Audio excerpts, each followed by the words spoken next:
And out of that, I choose regenerative procedures in hair loss. And I mentioned Dr. Nitin Jain here because many of the videos you would see, the hairy hand is his because I was directing the movie.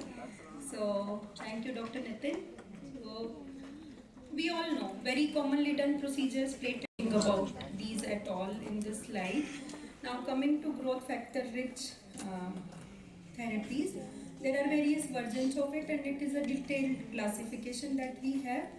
However, this is the presentation is about the newer or lesser done therapies which some of us or very few of us are doing but have great promise.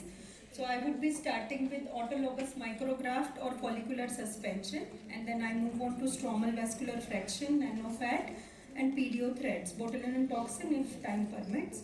So if we talk about adult stem cells or perinatal stem cells, we are talking about stem cell rich medias, and adipose derived stem cells can come from nanofat or stromal vascular fraction. We also have a very easy to harvest source, that is hair follicle stem cells, and they, whether cultured or non-cultured, can be used most of the times non-cultured trypsinized medias, and that I'll show you. It's a simple procedure to do. And of course we have higher therapies which we may not be adept and mainly at research level, bone marrow derived.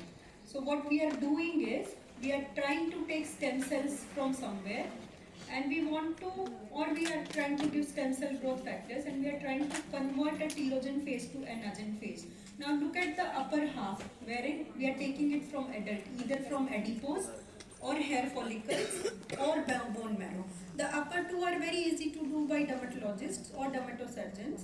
And follicular suspension, the simple word, basically describes autologous micrografts, that is from our own body. We are taking intra or extradermal adipose tissue around the hair follicles as well as hair follicles and use that.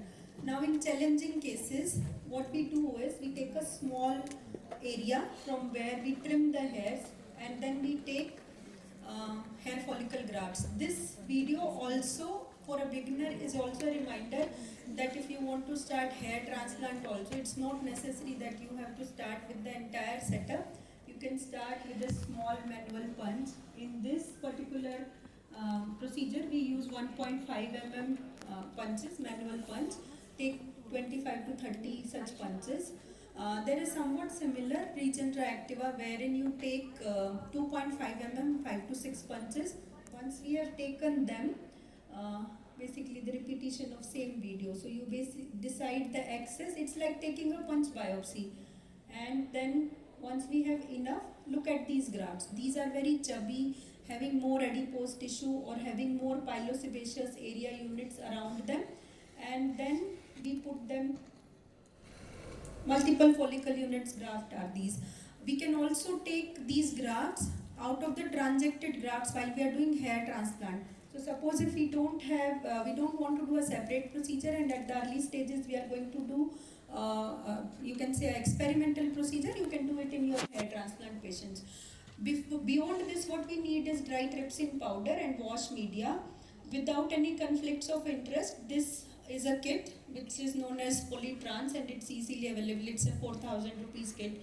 Main the ingredients are, apart from the tubes etc., dry trypsin and the wash media MCBD 153.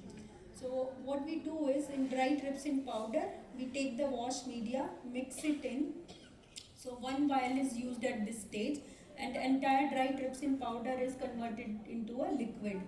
Then once initial mixing is done, we take it out in a tube, conical tube, and put all the hair follicles which we had harvested into the tube. So once we have done this, we adequately mix and this is how it would look. So trypsinization would start and that would start dissolving the dermal, epidermal segments and then we put it into a dry bath incubator at 36 degrees Celsius for 1 hour. So like how we do our vitiligo suspension surgeries. So this is just start of this, but the temperature will rise, so that is automated and it cuts off at 36. We also take, because we have to neutralize the trypsin, we also take human serum. So in a non-coagulated tube we take without any anticoagulant, like how we would take any blood sample, leave it for 1 hour during that preparation time, and then we take it up in a syringe. After 1 hour, this is how the test tube would look like. So upper half you see the follicles and the solution has become turbid because the dermis has dissolved. Then you take the, okay, so I missed. So at this stage, when we take the follicles into the petri dish, we have mixed um, the autologous serum to basically take away. Now we have taken the follicles away, and the dissolved mix, which is having the follicular stem cells, is taken into a another test tube, and we use a filter so that the cellular fragments are up. This is the filter. Once we have taken, there were two tubes which are used for balancing, then we centrifuge. The centrifugation is done for around 10 minutes, 3500 rpm. Once we have done and achieved, this is how the pellet would be looking at. This is cellular pellet. We take it into another,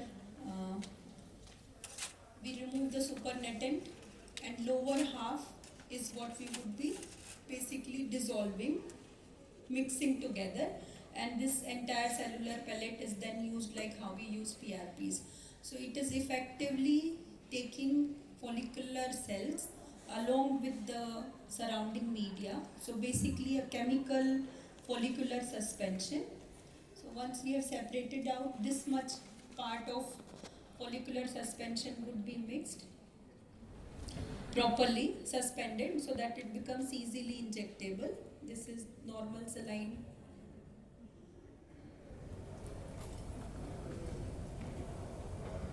So enough mixing to dissolve the pellet.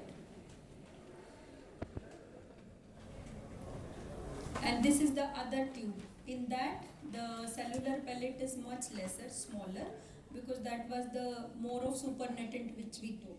So ultimately, whatever cells we have harvested, we would want to use all of them. So the superficial supernatant is discarded simply because it would not have, we would get a very high volume to inject, and that does not have that much of cellular material. So once we have done this and mixed it up, we take it in a simple 2 ml or 5 ml syringe, use a thinner needle. So approximately if we are taking around 100 to 125 follicles, we will get good 10 ml volume to inject, and the injection is very simple. So you use 31 or 32 G needle and inject. So good improvement. Now coming to